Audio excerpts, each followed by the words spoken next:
وەختتان و خێر یانانە کوردەوار ئومیدوارم لە هەرکوێ هەن ساق و سەلامەت بن.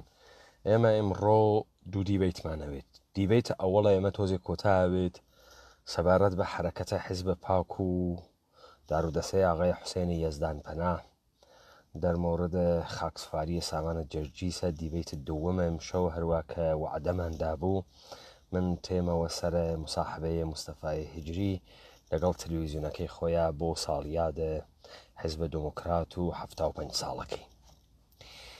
من ئەمڕۆ کۆتا 4 دقیقە دەرمۆردە تەعاتر و نەمایشی خاکسپاری سامانە جەرجیس ڕوو بە حوسێنی یەزدان پەنا قسەم کرد و ئەم دەفعیشە بە سوورەتە مفەسەڵ ڕوو بە ئاغای حوسێنی یەزدان پەنا مەسائلێکی پێئێژم کە ئیشی مەدە نەزەریان بگرێ. ئایا حوسێنی یەزدان پەنا ئەگەر تا ئەم دقیقە ڕاپەڕینە کوردەوارە سەربەخۆ ئەلا ڕەقمە ئەوەی کە کەسانێکی فرە دابڕیاگانێکی فرە لە ئێوە پەروەندەهای مختلفیان هاورد کە بە نەزەرە ئەوان مهم بوو و بە نەزەرە من مهم نەبوو لەسەرت قسەم نەکرد دلیلی بوو. دلیلەکە ئەوە بوو کە تۆ ئوسوولەن لە ئاخرە کاروانێکای کە ئەم فسادەی دروست کردەگە حد ئەقل بە سوورەتێکی کاملەن سەتحی و کاملەن منفعەت تەڵەبانە شعارێک مەترەحەکەی بە ناوە سەربەخۆیی. گەرچێ تۆ ئەم سەربەخۆییە وەکو ئستقلال بەحسیەکەی بعد ئێشە سوعال بکەی ئستقلالە لەکوێ ئەو جار تۆ مەوجودیەت ئەدەی بە دەوڵەتێ بە ناوە ئێران دەرسوورەتێکە و سەرزەمینە نەمەنزەرە منە و خاکە کوردەوارە و ئێمە مردمێک بە ناوە مردمە فارسمان نییە ئەلا ڕەقمامانە چون لە حوزەیە فعالیەتە جامعەیە مەدەنیە شرکەتێکی فعالانەت نەبوو کام خیلی کەم و کارەکانت بیشتر جەمبەی تەعاتر و نەمایشی بوو و لە دڵە هیچ تاریخێکەوە نەهات بوویتە دەرەوە. بۆ ئەم خاترە من تۆم نەخستە بەرجێگەیەک کە دەسی بۆ بووەم. ئەمە لەسەر نەمایش و تەعاترە خاکسەپاریە سامانە جەرجیس لە حەد دەرت کرد و خەریکم پێتێژم تۆ ئیرادە کارەکەت لەسەر ئەم جەریانە وا لە ئەگرا کە من بۆ تەحلیل یەکەم. بزان ئاغای یەزدان پەنا ڕەهبەریەت و ڕەهبەریەتە مردمێککردن بە تەبلیغاتە ساختە ناکرێت. یعنی تۆ فکر بکەی بە پوڵ ئەتوانی کەسێ بکەیتە ڕەهبەرە ملەتێک. شاید تۆ لە ئینتخاباتێکا لەسەر ساختارە دەوڵەتێکا بتوانی بەناندانە بە مردم بگەوجنیت و مردمە برسی بێریتە پای سندوقە ڕەئی و ڕەئی بگری بۆ دەورێ بچیتە مەجلس. ئەمە تۆ هیچ وەخت تەبدیل بە ڕەهبەرە ئینقلابی ناویت کە بتوانی بنیانە سیستەمێک هەڵتەکێنی و بتوانی بە کەلامە خوات بە مەتنێکە هەست جەریانێک بخەیتە ڕێک لە مەقابڵە جەریاناتە تر بوێسێ.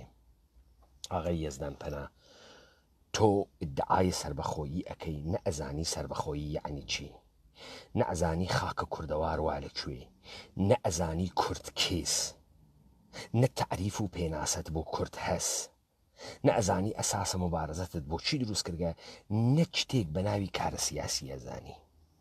کارە ئێوە بووگەسۆ چی؟ کارە ئێوە بووگەسۆ ئەوەی کە ئەدێ ئینسان چەکدارکەن ئەم عروسەکانە بێرن نیشانیان بدەن وەکو حیزبەکانی تر، وەکو پەکەکە، وەکو کۆمەڵە، وەکو دموکرات. ئەدێ دەمەقۆپان لە پێی فەقیرە ئاسیبە ئیجتماعی دیدەیە ئەز ئینجا ڕاندەی ئەزانجا مەندە کە تێن لە لای تۆ نان بخۆن. ئەفغانی زەربوون مەسەلێکیان هەز ئێژی نان کە باشە نان خۆر زیادە. چۆن ئەوی تۆ ڕەهبەرە ئینقلابیە مردمێک بزانە لەم سەرزەمینە ئیتفاقێک ناکەوێت کە ڕاپەڕینە کوردەوارە سەربەخۆ ئامادە نەوێ وە لەسەری قسە نەکات. تەوەجۆکەی بۆیە 1200 ساعەت دیبەیتی هەست. لەو ئتفاقاتانەی کە تۆ فکر ئەەکەی خەبەر نییە ئێمە خەبەر ئەسازین لەسەری تەحلیل ئەکەین و ئێژین چۆن جامعە نابوو دەکەم بۆیە تۆ ئەوێنی مخالفینە ئێمە ئەوانەیە کە گەرەکیانە هەتاکی بکەن بەچکە حیزبی تخمە ئیتلاعاتیە فعالە حوزەی جامعەی مەدەنی وەختی گەرەکیانە حملە بکەن یعنی تۆهین بکەن مەسەڵەن من ئەشۆبهێنن بە هیتلێر مەسەڵەن ئەم شوبهێنن بە سەلاح الدینە ئەیوبی مەسەڵەن ئێژن ڕەهبەرە خودخاندە حەج کام لەمانە من خۆم نەوتکە کابرا تەسەوەر زێهنیە خۆی تێرێ دای ئەنیت نمونونەکەی خانەمە گوڵاڵە کەمانگەر دوێکە من ئەم ئیدعامە نەکردگە ئەمە ئەم تەسویرە سە ئەو لە من زێهنی ئیجاد بووگە سەلاح الدین ئەیوبی ئادۆڵف هیتلێر ڕەهبەرە ئومەتە کوردی لێ ئیجاد بووگە بەچی ئیجاد بووگە بە کار بە ئینقلابیگەری بە شەهامەت بە ئیمان بە ئەحساس مەسئولیەت بە درایەت بە دروستکردنە جەهانە کوردی تۆجۆکەی هەر ئێمڕۆ دارودەسەی حیزب دموکرات سمێنارێ زمانیە مادەریان بوو ئەوان پێژن زەگماکی هاتوون ئەنوو زمانیە مادەری ئیشە بین لە ناوێ زمانیە مادەری تەفەککورە کوردی دەربێرین تەفەککورە کوردی مستەڵەحە منە جەهانە کوردی مستەڵەحە منە ئینسانە کوردی مستەڵەحە منە سەرزەمینە کوردەوار مستەڵەحە منە من هاتم وتم زوان کەلەمە زەوان من هاتم وتم زەوانێ کوردیمان نییە ئێمە جەهانە کوردیمان هەست جەهانە کوردی جەهانبینیە فەلسەفەس زەوان نییە دەمەقۆپان نییە هەڵپەڕکە نییە خۆفشکردن نییە بۆیە من وەختێک نەقڵێکی کوردی تێرمەوەتوانم تەفسیری کەم چون فەلسەفەی کوردی خۆم دروستم کردگە من بۆیە ئەتوانم بێم چیرۆکە لاوەکە زەمبیل فرۆش بێرم بێژم حاجی شەریف ئەسڵ ئێژێت فەقیە تەیران کۆپیە نەقڵەهایەکی ترکە خانەقاکان ئەیکەن و مەنزومە کۆپیە جەعلە بۆ خاتری ئەوەی کە ئەوەی فەقیە تەیران و هەنی خانەقاکانی تر نەقڵەکەن کە لاوەکە زەمبیل فرۆش لە ناو گۆڕستانە مواجه بووتەکە جنازەی جوانێکی 14 ساڵە یعنی مواجه بووتەکە مەرگە وەکو بوودا وەکو گێلگەمش کە ئاخرەکەی ئەوێت و نظامە سوڵتەیە ئێمڕۆژی وەلێ من وتم حاجی شەریف ئێژێ چی ئێژێ مواجه بووتەکە جنازەیەکی سەدەن ساڵەی دەست نەخواردگا و من بەمە وتم ئەمە ئەسڵە کەس مواجهی ئینسانە کوردی تەکە جاودانێکیە و من دروستم کردەکە من دروستیەکە ئەوە فەلسەفە و جەهانێکە کە من ناو دڵیا هاتکمە سەدەرەوە ئەیسازم و ساختم و تەکمیلم کرد وەلێ ئێوەمانان ئەم کوردە بووگەسۆ دووکان بۆتان و نانی پێخۆن من گیرم بە تۆ نەدا چون تۆ ئاخرین نەفەریان بوویت توی ئەندامێکی بچووکی ئەو تایویدە یە بودجەیەکە گرتووە دەسەوە و شلوقوا کرد و 4 نەفەر لە دەورە خۆ جەم کرد و یە نانێکی بێدردسەر خوارد و فرە نەکەوتویتە ئۆمقە فەسادەکە تاترە کرد و نانە ڕقە خوارد و داعشتە عشوە کرد و شەڕە پردێ دەکرد و خەیلێ لەوستر لەوەوە کە تۆ فکرت ئەکرد ئای یەزدان پەنا تۆ گەرەک توایە ڕەهبەریەتە ئەم مەردەمە بکەی لەسرە کەیسە سامانە جەرجیش ڕۆژە ئەووەڵ هاتیتە بەرە دووربین ئەتوت ئەمە ئاغا ئینسانە شۆڕشگیرک بوو وابەستە بە ئێمە بوو عزڤە ئێمە بوو تەحتە حمایەتە ئێمە بوو ئێمە موسەلەحمان کرد بوو ئەم کوڕە دووچارە بحرانهای دەرونی بوو ئەم کوڕە ئێمە بردمانە لای فڵان ڕەوان پزیشک ئێمە دەوریمان گرت نەمان هێش تەنیاوێ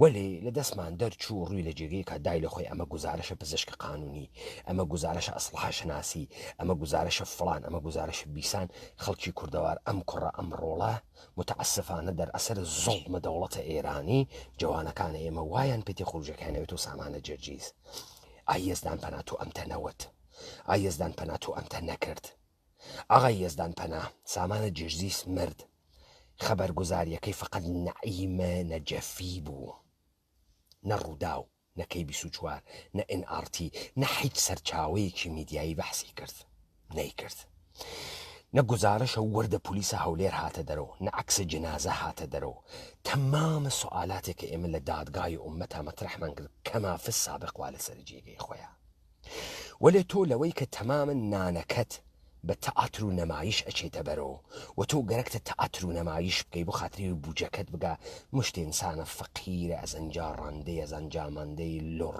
و ئیلامی و ئەمانتە کۆکرگەسۆ لە دەورە خوەت و ئێژن تەلەفۆن بکەن بۆ یەکتری و هەرکە نانی نییە بخوا بێت بۆ لای تۆ خەریکی بەم تەئاترانە عیددەی ئینسان لە دەورە خوات جەمەکەی ئاخرین حەدت گەیە فرۆشتنە جنازە و تەئاترە جنازە خەجاڵەت بکێشە تۆزی پیاگووە خەیری سەخیفە ئەم ڕەفتارە گەرەکتە ڕاهبەریەت بکەی من پێتێژم فێرە دەکەم پیاگووە مردووە مردانە ئیستا تۆ لەوێ بوێسیایەتە خۆتت بکردایەتە خاوەنە ئەمە نەبێ مەراسمە خاکسپاری بۆ بگری 4 نەفەر بێری ئەسڵحە بیتە دەستیان و مەراسمە خاکسەپاریە تابوتێ چێوێتێری معلوم نییە کوا جەنازە معلوم نییە کوا جەنازەی کەفن کریاک سەیدێک یارستان تا بۆنە هاورد مەلایەکتان بۆنە هاورد خۆ لە جبهەی شەڕان ناکۆژیاگە بۆ مەراسمێکی دروست هەساویتان نەهاورد مەراسمە خاکسەپاریە نەزامی پێشمەرگە بوو ئەمە دیتە خەیلی لەوسە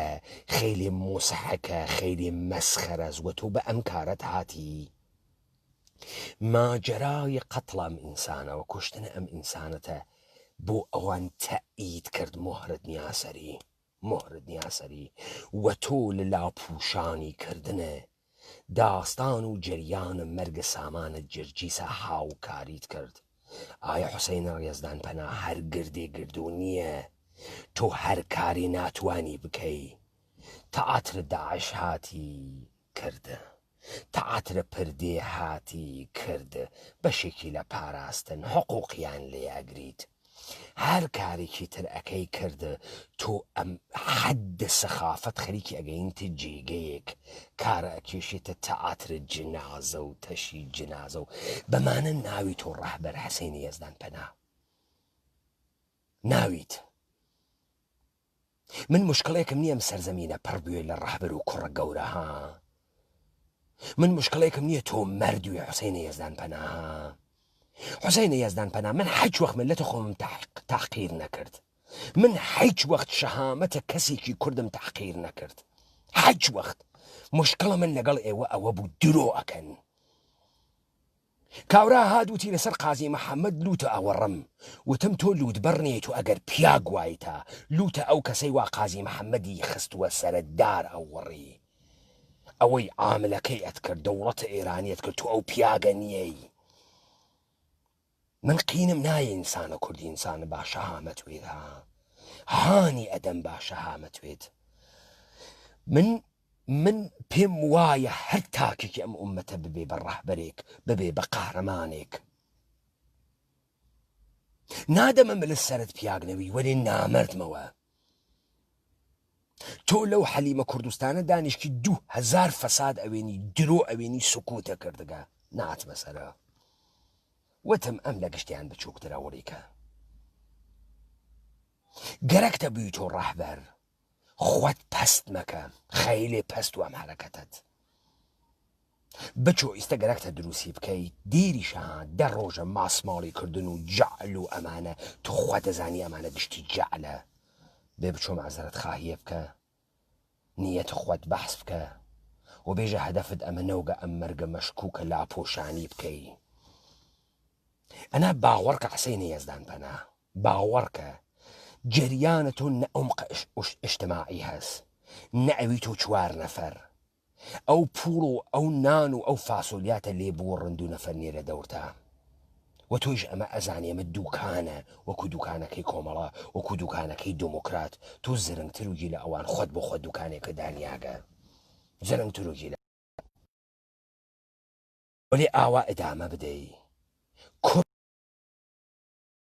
خراوە ئەیکەنم با پێت بێژم بڕۆ پیاگوە بڕۆ مەردووە ئەم مەیدانە کوردەوارە خاڵیە بوو پیاگ بێرە ناوی مەردانە بێرە ناوی وە پیاگوە پرنسیب بوێ ئوسولە بوێت یادگارێ میراسێ لە خۆت بەجێ بێڵە بەسەی ترم گشتە فەسادە بەسە خەریک نەیکەن کارە کێشیە گەسە تەئاترە جنازە لاو با بڕۆین تەبلیغ بۆ خۆمان بکەین و بەسە شۆڕشە ملەتێک جێگەی مەسحەکە نییە تۆ بە تەئاتر بیوەیتە بەرەوە. ئێوە فکرەکەن پەیمانە حەیدەری عەقڵە کاسبی نییە، منفعەت تێناگا. ئینسان کوڕە خاس، ئەمە ساحەتە ملەتێکە، ئەمە سەرزەمینێکە شۆخی پێ ناکرێ کە حەوائج من بەبازی بگرێت، کە نەفسانیاتە من بەبازی بگرێت. ئەمە نەسڵە ئایندەی منە، نەوەکانم منە، ئەمە میراتە ئەژدادمە، ئەمە خاکمە، ئەمە ئەو میراسەسە کە من بۆی بەجێ بێڵم. من دوو باوا گەورەم هەست، حسێنی یەزدان پەنا، گەورەترین سروەتێکە بۆ منیان جێهێشت ناوە خاسیان بوو.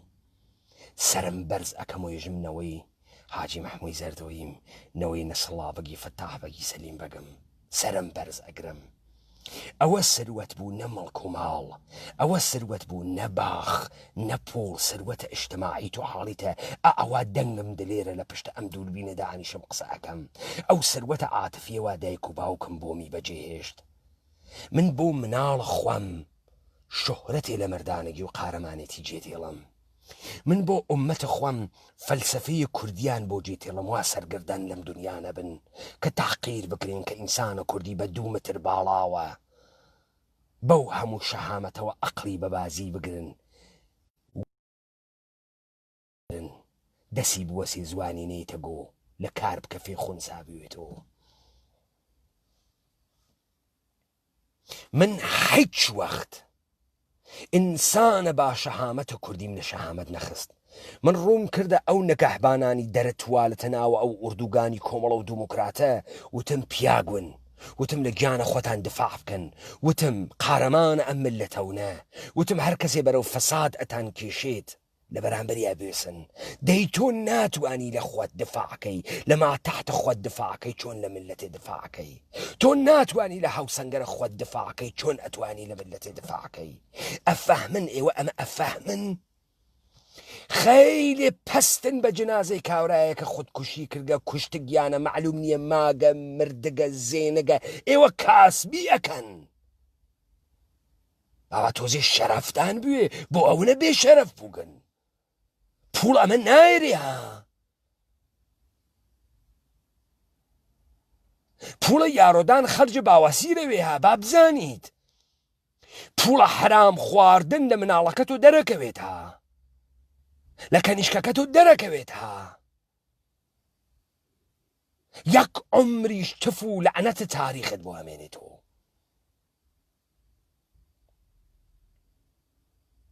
پس ئەو وەنە وجدان و غیرەتتان بێت، گەرەکتانە بوون و مەرد. ڕێگەی تەئاتر نییە حسێنی یەزدان پەنا، ڕێگەی قارەمانیە. حسێنە یەزدان پەنا، من ئەزانم و تۆ ئەزانی تۆ نانە ڕەقە ناخۆی، بۆ ئەوەنە کڵاو بەرداری تێتە بەرە دووربین نانە ڕەقە ئەخۆی. حسێنە یەزدان پەنا، من ئەزانم و تۆ ئەزانیت تۆ نە قەهرەمانی، نە شەڕکەری، نە ڕۆیتە ناوە سەنگەر، نە تەقەیە مستەقیم لە خەتە مقدمێک کاکەی کە ئیمکانی هەست بە فیشەک لێت بن. بۆ تەئاتر لە خۆت ئەگری، بۆ RPG ئەتەقینی بە سەنگەرە نادیار. تۆ فکرەکەی بەمانە زلەوی ساڵە فەرتێنە بەردەست فەنگ ئەگری بووجە ئەسێنی کە هەر کەسی دوکانێکی ئەزیتر مەردم پفەک ئەفرۆشی، تۆ کوردایەتی ئەفرۆشی. نیتە حەکێکە نییە، فقط تەسویرەکەی و تەئاترەکەی و خەڵک جەمەکەیت و نیروم هەسوو ئەتوانی یەکەمی کارکەین و ئەمانە. ئەمە تای بۆشە، تۆ گەورە ناوی بەمە ناوی و ئەمسالە تۆ. بچۆ ماجەرای سامان دروست تەعقیب بکە، بێت دروست مەترحیکە. سوالەکانە سامان هانە سەر جێگەی خۆیان و تەکانیان نەخواردە. سەپاهەم مەلیە کورد، سەپاهەم مەلی. تۆ حەج کەسێکە دەخاڵەت نەداگەزین سپاهەم مەلی دروستکردن چۆنە حسێنی یەزدان پەنا. سەپاهەم مەلی دروستکردن ئەمەسە. تۆ بە تەمامە ئاحادە سەرزەمینە کوردەوار بێژی ئێوە سەربازە ئەم وەتەنەنە، خۆ و تۆ سابتی بکەی لە هەر کوێیەکا کە تەجاوز بەم سەرزەمینە ئەکرێت و حزورت هەست و سەربازینە تۆ حزوریان هەست. هەری بووی لە کرماشان، لە هەمەدان، لە سنە، لە تاران، لە ئەسفەهان، لە ڕەشت، لە گێڵان، لە مازندەران. تۆ بە هەزاران هەزار ئەسلحەت بە هەناردایەتەوە ناو و بدایە دەسە مەردم.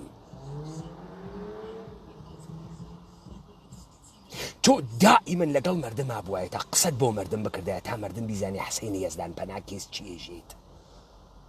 چۆن ئەتوانێت ئەم حسە بە ئینسانێ با دەست باتە دەوانچێ بنوارڕێتە ناو چاوە دوژمنی فیشک بتەقێنێتە ناو چاوانی. چۆن ئێشێ و ئیمانە پەیاکە. کوشتن ئاسان نییە بابزانی. بۆیە من هەڵگەڕیامە وتم ئێوە ئەو ئیمانتانەتیانە یەکێ ڕاست بنوارنە ناو چاوانی خوێنەکەی بڕژێەوە دەستان خوێنە گەرمەکەی دەستان لەلەرزێت. ئێوە لە پشتۆوان لە کاورە لە دوورۆوان لە کاورە. بۆ چون هیچ کەس نهاتکە و ئیمانتانە پێبات. ئێوە دائیمەن دەرەچن چون ئیمانتان نییە. چون نازانن بۆ چی شەڕەکەن، بۆ پول شەڕەکەن، بۆ تەئاتر شەڕەکەن، بۆ نەمایش شەڕەکەن. عەلی مەردان خانە لۆڕ من تێرمێ کەمە قەهرەمان خۆی قەهرەمانی بووگە وەلێ من تێرمێژم بۆ عەلی مەردان خان قەهرەمانە.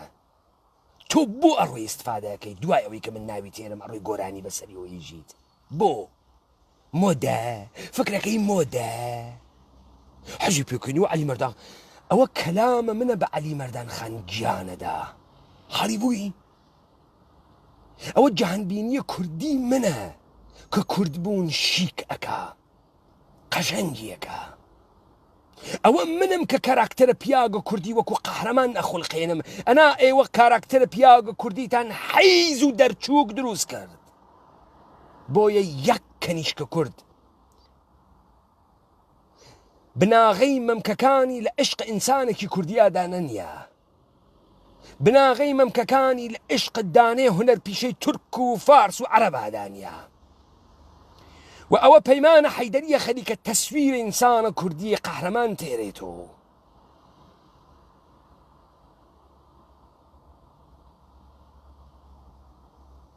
تا مەمکەکانە کە نیشکانە ئەم سەرزەمینە لە عشق ئەوە گوڵ بکەن و شکۆفە بکەن، نە لە عشق کاورایی هونەر پیشەی تورکە فارسە عەرەبە.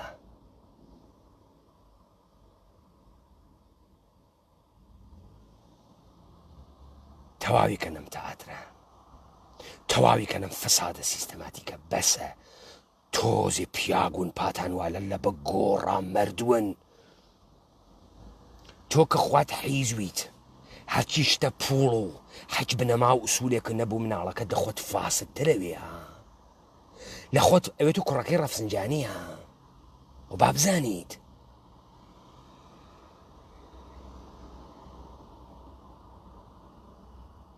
ئومیدوارم ئەمە ئەختارە ئاخر وێ بە ئێوە و ئومیدوارم تۆ ئەوەنە پیاگوی بیت لە خۆت قارەمانی نیشان بەی. گەرەک توێ ڕاهبەریەت بەدەست بێری و کەسبی بکەی و بە قارەمانیەت قەت کەسبی بکەی نە بە تەئاتر و نەمایش. ئێوە خۆش.